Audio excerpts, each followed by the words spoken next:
Hello, my name is Pedro Faria. I'm a key account manager for the East team here at T1V. And right now our ThinkHub is running on this 110-inch LED wall from Sony, 1.2 pixel pitch. And ThinkHub allows us to have multiple pieces of content here in the canvas, so I can bring a website, I can bring a note, I can bring a whiteboard.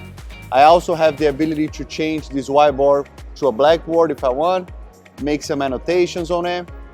And any piece of content here in the canvas have the same capabilities, which is the ability to annotate in any piece of content.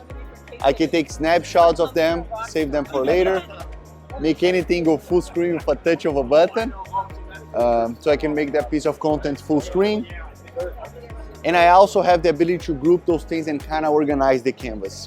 I can also bring videos, PDFs, images into the canvas. And again, because it's a piece of content in the canvas, notice that I have the ability here to annotate on this piece of content, even if it's being played. Our canvas is 20 times larger than what we are seeing.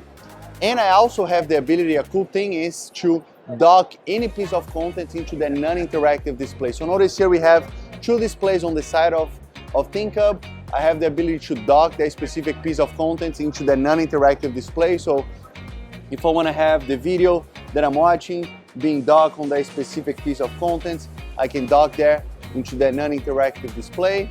And now I have the persistency over that specific piece of content directly on that.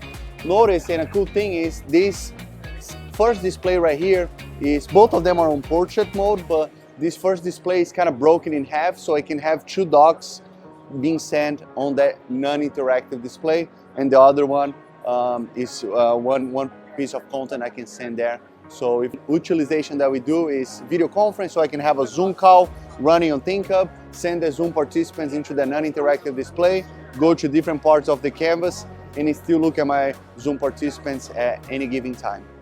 Thank you so much. For more information, please visit us at T1V.com.